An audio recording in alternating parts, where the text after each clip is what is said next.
మనందరికి దేవుడు దయచేసినట్టుగా ఒక్కసారి స్తోత్రాలు చెబుదామా? ఇంకొకసారి గట్టిగా చెబుదామా? వెళ్దాం దేవుని వాక్యంలోనికి మనం వెళ్దాము. దేవుడు మనతో మాట్లాడినటువంటి మాట తోడు. తోడనగా సహాయం, తోడుబాటు.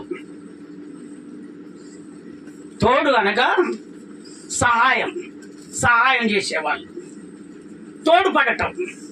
ఇప్పుడు మనకు ఒక బాధ ఉంది, మనం పనికి వెళ్తాం, చేతగాని పనులు ఉంటాయి, ఆ సమస్యలు ఉన్నప్పుడు మనకు తోడుపడేవాళ్ళు,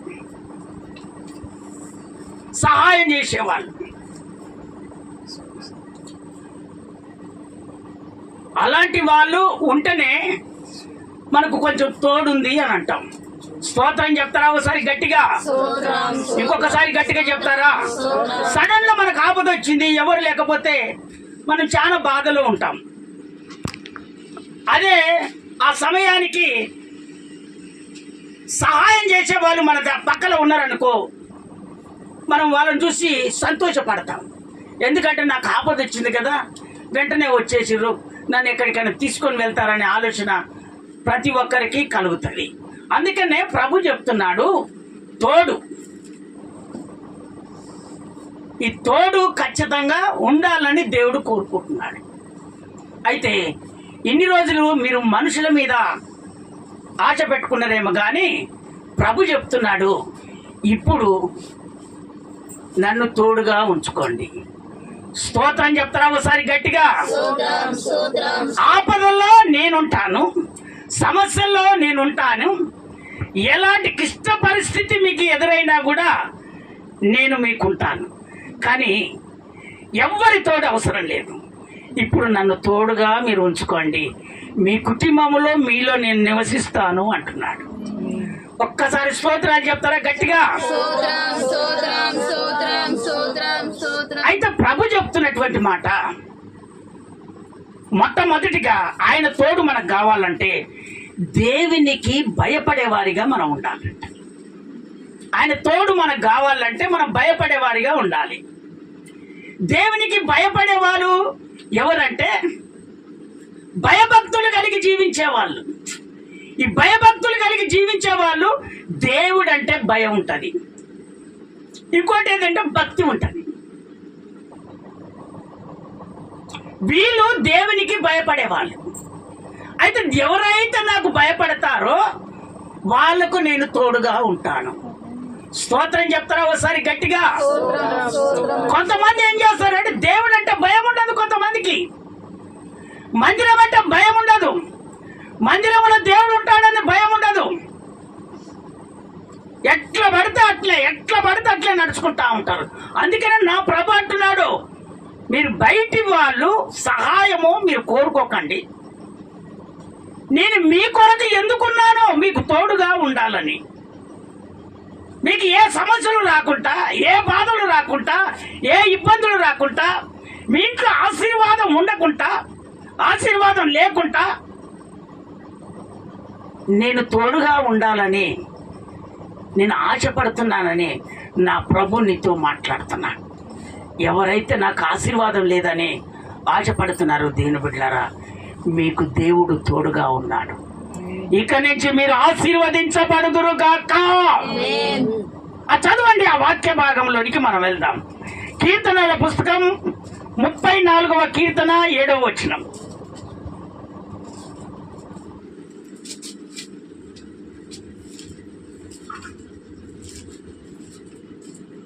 దేవునికి భయపడే వారికి తోడుగా ఉంటాడు. యెహోవాయందు భయభక్తులు గలవారి చుట్టూ ఆయన దూత కావలియుండి వారిని రక్షించును. స్తోత్రం చెప్తారా? ఒకసారి గట్టిగా. దేవుడే చెప్తున్నాడు, దేవుని దూతనే పంపిస్తాడట మీరు రక్షించబడాలని. మళ్ళీ రిపీట్ చేస్తాం, ఒకసారి ఆ మాట చక్కగా వినండి మీరు. యెహోవాయందు భయభక్తులు గలవారి చుట్టూ ఆయన దూత కావలియుండి వారిని రక్షించును. ఖచ్చితంగా మిమ్మలను దేవుడు రక్షిస్తాడు. ఎప్పుడో భయభక్తులు కలిగి జీవిస్తున్నప్పుడు, దేవునికి భయపడినప్పుడు ఆయన ఖచ్చితంగా దూతను పంపించి మిమ్మలను రక్షిస్తాడు.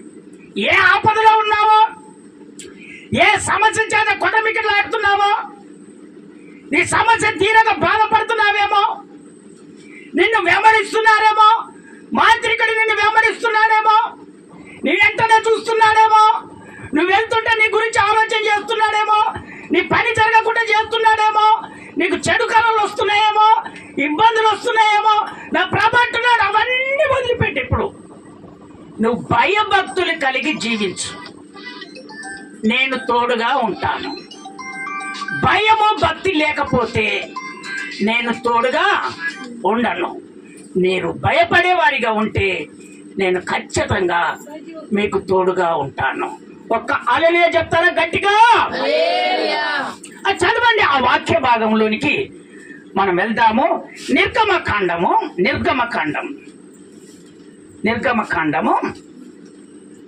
14వ అధ్యాయము 19వ వచనం ఒకసారి చదివి వినిపించండి. అప్పుడు వినండి. అప్పుడు ఇశ్రాయేలుల ఎదుట సమూహమునకు ముందుగా నడిచిన దేవదూత చూడు, ఎవరట? దేవదూత వారి వెనుకకు పోయి వారిని వెంబడించింది. ఆ మేఘస్తంభము వారి ఎదుట నుండి పోయి వారి వెనుక నిలిచింది.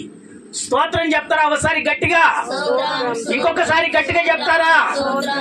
దేవుని బిడ్డలారా, మీరు దేవునికి భయభక్తులు కలిగి మీరు జీవిస్తే, ఆయనకు భయపడి మీరు జీవిస్తే నా దేవుడు తోడుగా అంటున్నాడు.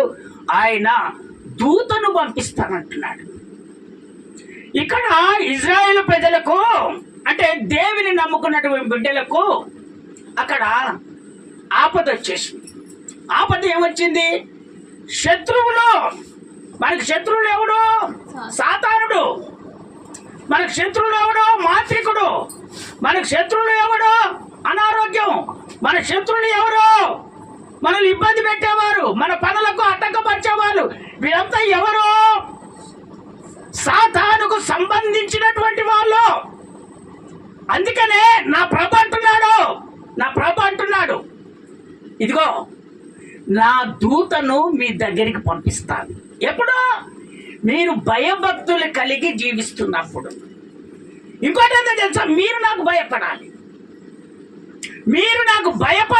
భయభక్తులు కలిగి జీవించాలి. నా దూతను మీకు పంపించి మిమ్మలను రక్షిస్తాను. ఎవరు మిమ్మలను అంటాడో, ఎవరు మీరు ముట్టారో, ఎందుకో తెలుసా? ఆయన రెక్కల కింద నిన్ను కప్పుకుంటాడు. నీ అరికాలు కూడా దేవుడు ముళ్ళు నాటనీయాడు. ఎందుకంటే నా ప్రభువైన యేసు, ఆయన సజీవుడైన దేవుడు, ఆయన మరణించి తిరిగి లేచినటువంటి నా ప్రభువైన యేసు. నువ్వు భూమి మీద బాధపడుతున్నా దేవుడు చూస్తాడా? చూడడు. మరి ఎందుకయ్యా మాకు ఈ విధంగా జరుగుతున్నాయని మీరు ఒకరికొకరు అనుకోవచ్చు. అయితే ప్రియులారా, మీరేం చేస్తున్నారంటే దేవునికి భయపడట్లేదు.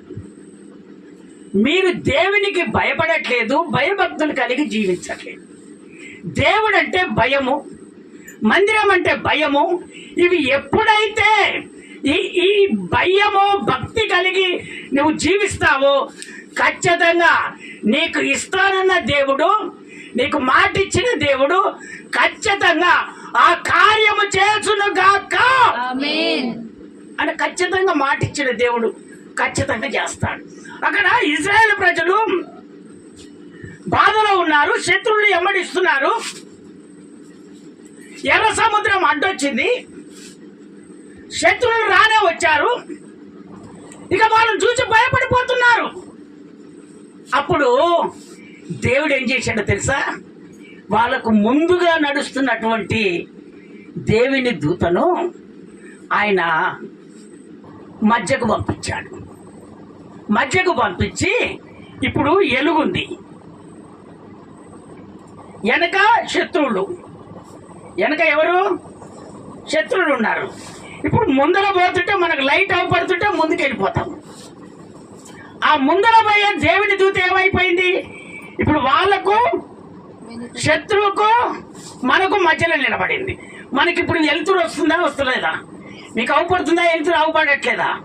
ఇప్పుడు నాకు వెలుతురు అవుపడట్లేదు. ముందర ఏముంది? సముద్రం ఉంది. దేవుడు వెంటనే దేవుని దూతకు ఆజ్ఞాపించగానే దేవుని దూత వాళ్ళ మధ్యలోకి ఎంటర్ అయిపోయింది. వాళ్ళకు అవుపడక, శత్రువులకు అవుపడక వాళ్ళు ఏం చేశారో తెలుసా? వాళ్ళు ఆ సముద్రములో పడిపోయారు. పడిపోగానే మోసే చూస్తామేంది, నువ్వు అద్భుతం చేసినటువంటి నీ చేతుల ద్వారానే మళ్ళీ చేయి చాపయ్యా. వెంటనే సముద్రము యథావిధిగా సముద్రము మళ్ళీ కమ్ముకుంటుంది అనగానే వెంటనే ఆజ్ఞాపించాడు. వెంటనే ఆ సముద్రం అంతా కమ్ముకుంది. శత్రువు సైన్యము ఒక్కరు మిగలకుండా అందరూ సముద్రములో చనిపోయారు. స్తోత్రం చెప్తారా? ఒకసారి గట్టిగా, ఇంకొకసారి గట్టిగా చెప్తారా? అక్కడికి దేవుడు వచ్చాడా? ఎవరిని పంపించాడు దేవుడు? అలా చెప్పలేంది, దూతను పంపించాడు. అందుకే దేవుని బిడ్డలారా, నువ్వు ఒంటరిగా వెళ్ళొచ్చు, నీకు భయం కావచ్చు, కానీ దేవుని వాక్యం వింటున్నటువంటి నీవు, నా ఎంట దేవుడు నాకు దూతను పంపిస్తున్నాడు. రీబా కళ ధీరా బరాబా. నువ్వు దేవునికి మొట్టమొదట భయపడు. దేవుని బిడ్డ, భయభక్తులు కలిగి జీవించు. నీ కార్యం ఏ కార్యమైనా నా దేవుడు ఖచ్చితంగా చేస్తాడు. ఇశ్రాయేలు ప్రజలకు దేవుడు రక్షించిన దేవుడు. మనము కూడా ఇశ్రాయేలు ప్రజలమే. మనము కూడా దేవుని అంగీకరించినటువంటి వాళ్ళమే. దేవునితో నిత్య నిబంధన చేసుకున్నటువంటి వారిని. వాళ్ళను కాపాడిన దేవుడు, వాళ్ళను రక్షించిన దేవుడు మనల్ని రక్షించాడు. వాళ్ళు భయభక్తులు కలిగి దేవునికి భయపడి వాళ్ళు నడుచుకున్నారు. అందుకనే వాళ్ళను దేవుడు రక్షించాడు. వీళ్ళనేమో దేవుడు ఏం చేశాడు? ఆ సముద్రంలో కప్పాడు. ఒక్క మనిషి కూడా మళ్ళీ మిలగలేదు, అందరూ చనిపోయారు. అంతే దేవుడు చెప్తున్నటువంటి మాట, మీకు విరోధంగా చేసేవాళ్ళు ఎవరైనా ఉంటే ఆ విరోధులంతా మీకు సమాధానము కలుగజేదురుగాక, సమాధానంగా ముందురుగాక. ఒకవేళ సమాధానంగా లేకపోతే నా ప్రభు ఏ విధంగా సమాధానపరచబడాలనో నా ప్రభుకు తెలుసు. ఒకవేళ మాంత్రికుడైతే దేవుడు చూసి ఏం చేస్తాడు? ఆయన ఎవరు చెప్పినా ఆ సమయానికి వినడు. ఆయన చేసే పని ఖచ్చితంగా చేస్తాడు. రీబా కల్లా ధీరా బరాబరా. అందుకనే దేవుని బిడ్డలారా, మీరు ఎవరికి భయపడద్దు, కానీ నా ప్రభుకు భయపడండి, భయభక్తులు కలిగి జీవించండి. మిమ్మల్ని నా దేవుడు దూతను పంపి ఇదిగో ఆయన రెక్కల చాటున భద్రపరచుకొని మిమ్మలను రక్షించునుగాక, మిమ్మలను జీవింపజేచునుగాక, మీరు అనుకున్న కార్యాలన్నీ దేవుడు జరిపించునుగాక. ఆ చదువుతారా? రెండవ మాటలు చెప్తాను నేను. రెండవ మాట,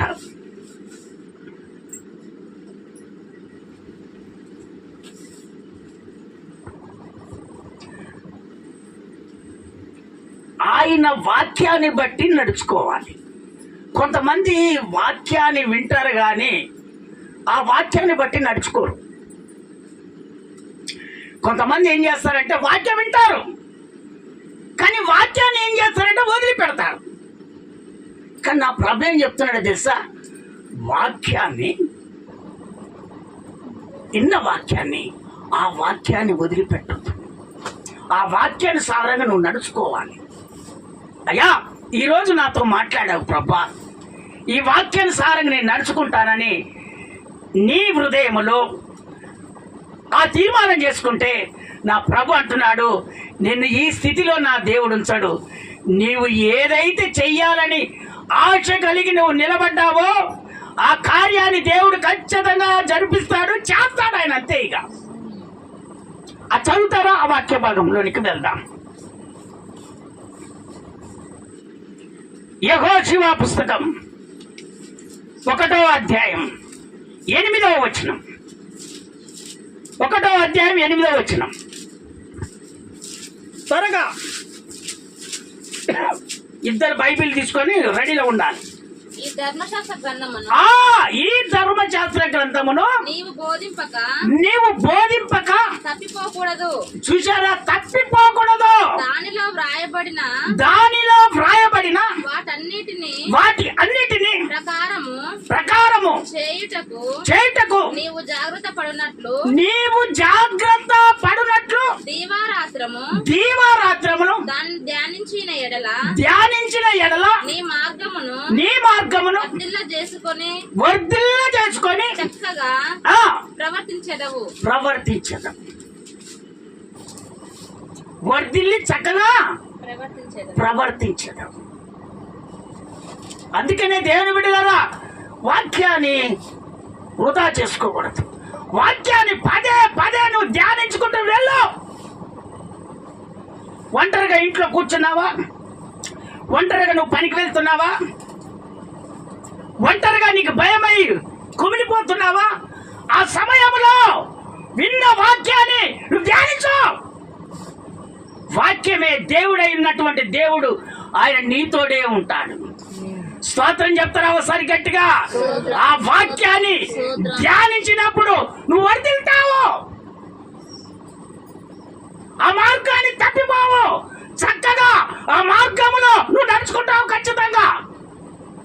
అందుకని నా ప్రభు అంటున్నాడు, వాక్యాన్ని, ధర్మశాస్త్రాన్ని ఎప్పుడు కూడా మరవకూడదు. ధ్యానిస్తూనే ఉండాలి, దేవుని మాటలు వింటూనే ఉండాలి. అప్పుడు నీవు ఖచ్చితంగా వర్ధిల్లుతావు. నీ కుటుంబంలో ఏది తక్కువ కాదు. వింటున్నారా? కుటుంబంలో ఏది తక్కువ కాదు. తక్కువైందని ఆలోచన చేస్తున్నావేమో, లేదు, నీ కుటుంబంలో తక్కువ కాదు. ఎందుకో నా ప్రభు నీతో మాట్లాడుతున్నాడు. స్తోత్రం చెప్తారా ఒకసారి గట్టిగా? ఇంకొకసారి గట్టిగా చెప్తారా? కింది మాట చదువుతారా నాన్న? 9వ వచనం చదువు. ఒక్క మాట చదువు. 9వ వచనం. నేను నీకు ఆజ్ఞయించి ఉన్నాను కదా. నిబ్బరము కలిగి ధైర్యముగా నుండును. నువ్వు ధైర్యంగా ఉండు. దిగులు పడకు. జడియకు. నీవు నడుచు. మార్గమునంతటిలో నీ దేవుడైన యెహోవా తోడైయుండును. నీకు తోడుగా ఉంటాడు. ప్రభు ఏమంటున్నాడు? మనుషులు కాదు తోడుగా ఉండేది. ఎవరో ఇకారం తప్పిన వాళ్ళు కాదు తోడుగా ఉండేది. ఏదో ఆకర్షించేవారు నీకు తోడుగా ఉండేది కాదు. నా ప్రభు నీకు తోడుగా ఉండాలి. అప్పుడు నీవు వర్ధిల్లుతూనే ఉంటావు. నీవు ఎవరికి భయపడవు, ఎవరికి జంకవు. ఎందుకంటే భయపడొద్దని దేవుడే చెప్తున్నాడు. నిన్ను విడువని ఎడబాయనని దేవుడే చెప్తున్నాడు.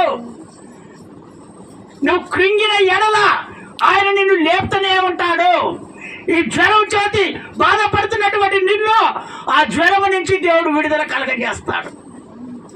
ఒకవేళ జ్వరం చేత ఎవరైనా బాధపడుతున్నారా? ఇప్పుడు ఒకవేళ అనారోగ్యం చేత మీరేమైనా బాధపడుతున్నారా?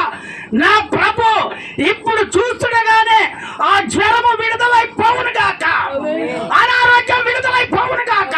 నువ్వు చూస్తుండగానే నీలో నుండి ఏదో ఒకటి బయటికి వెళ్ళును గాక. అది వెళ్ళిపోతుంది అంతే. ఇక ఇక్కడ ఆట ఆడదు, అది అంతే.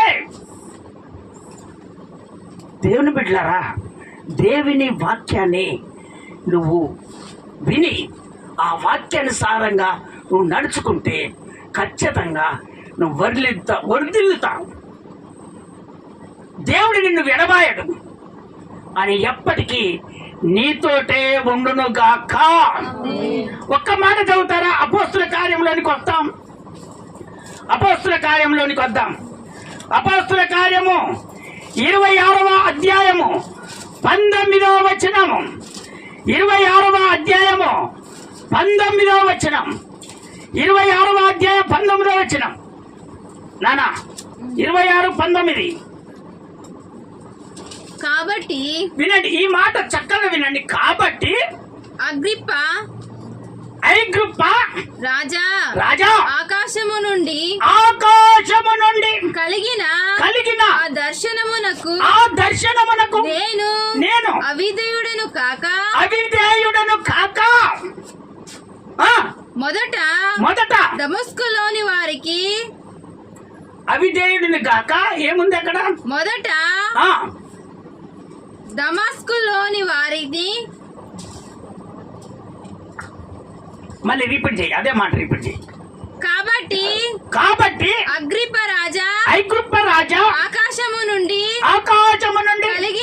కలిగిన ఆ దర్శనమునకు నేను అవిధేయుడను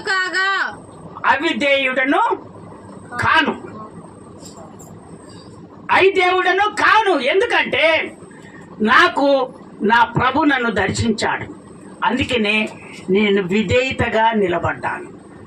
స్తోత్రం చెప్తారా ఒకసారి గట్టిగా? ఎక్కడ చెప్తున్నాడు ఈ మాట తెలుసా? కచ్చీరులో ఒక రాజుకు చెప్తున్నటువంటి మాట. అయ్యా, నన్ను దేవుడు దర్శించాడు, ఆయన వెలుగును చూచాడు, ఆయన దేవుడై ఉన్నాడు, ఆయన ఏ విధంగా నన్ను నడుచుకోమన్నాడు ఆ ప్రకారంగా నేను నడుచుకుంటున్నాను. నువ్వు ఎక్కడికి వెళ్ళాలో నువ్వు అక్కడికి వెళ్ళమని చెప్పాడు. నేను అక్కడికి వెళ్ళాను. అక్కడికి వెళ్ళిన తర్వాత నాకు వాక్యము ద్వారా నాకు నేర్పినటువంటి ఆ బోధను, ఆ విధానాన్ని ఇదిగో ఇక్కడ వీళ్ళందరికీ నేను ప్రకటిస్తున్నాను. ఎందుకంటే ఒకప్పుడు నేను అంతకుడిని, ఒకప్పుడు ఎంతో మందిని బాధ పెట్టాను దేవుని నమ్ముకున్న వాళ్ళను. ఇదిగో ఇప్పుడు నిజమైన దేవుని నేను తెలుసుకున్నాను కనుక నేను దేవుని వాక్యాన్ని ప్రకటిస్తున్నాను. ఎంతో మంది ఇదిగో దేవుని అంగీకరిస్తున్నారు, మారు మనసు పొందుకుంటున్నారు, ఇదిగో బాప్తిజం తీసుకుంటున్నారు, పూర్తిగా దేవుని అంగీకరించి బ్రతుకుతున్నారు. అప్పట్లో నేను నామకార్థుల స్థితిలో ఉన్నాను.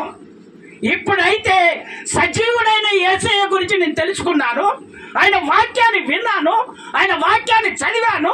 ఏ ప్రకారంగా దేవుడు చెప్పమన్నాడో ఆ ప్రకారంగా ప్రతి ఒక్కరికి నేను బోధిస్తున్నానయ్యా, నాదేం తప్పులేదే అనగానే అక్కడ ఉన్నటువంటి ఐగుప్తు రాజు ఏమన్నాడో తెలుసా? అయ్యా, నీవు ఈ కచ్చీరి నుంచి విడుదల. స్తోత్రం చెప్తారా ఒకసారి గట్టిగా? ఇంకొకసారి గట్టిగా చెప్తారా? ఎందుకంటే దేవుని బిడ్డలారా, నా దేవుడు ఉన్నది ఉన్నట్టుగా ఆ వాక్యాన్ని తన హృదయంలో పెట్టుకొని నువ్వు నెమర వేసుకొని ఆ వాక్యం ఏ విధంగా నీకు బోధిస్తుందో ఆ విధంగా నువ్వు నడుచుకుంటే ఎంతటి కట్లైనా నా దేవుడు తెంపుతాడు, ఎంతటి అనారోగ్యమైనా నా దేవుడు విడుదల కలగజేస్తాడు, ఎన్ని ఆపదలున్నా ఆపదల నుంచి నా దేవుడు తొలగిస్తాడు. నువ్వు భయం అని నువ్వు కుమిలిపోతున్నావే, నా ఇంట్లో రేపటి దినాన ఏమి లేదని నువ్వు బాధపడవచ్చు. నా ప్రభు అంటున్నాడు, ఆయన ఖచ్చితంగా ఆ రేపటి దినాన నీకేది కావాలో నా ప్రభు సకలము నీకు దయచేసును గాక.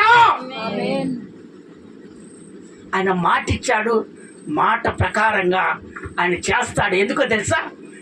మీరు ఎవరిని తోడుగా పెట్టుకోవద్దు, నన్ను తోడుగా పెట్టుకోండి. మీకు కావలసినవన్నీ నేను సమకూరుస్తాను. మీ ఇంట్లో కుటుంబం మాదిరిగా ఉంటాను. మీరు బయటికి వెళ్తే నా దూతను మీ ఎంట పంపిస్తాను. ఆ దూత ప్రతి అనారోగ్యాన్ని విడిపిస్తుంది, శక్తి లేకపోతే శక్తి కలగజేస్తుంది. ఇదిగో నడుచుకుంటూ వెళ్ళినప్పుడు నువ్వు కృంగిపోతున్నావేమో, దూత నిన్ను లేపి నిలబెట్టి నీ గమ్యానికి దేవుడు ఖచ్చితంగా ఆ దూత ద్వారా చేర్పించునుగాక. అందరం నిలుమొక్కాల మీద ఉండి మనం అందరం తీర్మానం చేసుకునే వాక్యానుసారంగా అందరం నిలుమొక్కాలి. తోడు అనగా సహాయం, తోడు అనగా సహాయం. అందరూ నీళ్ళు మొక్కలు మీకు వచ్చారు.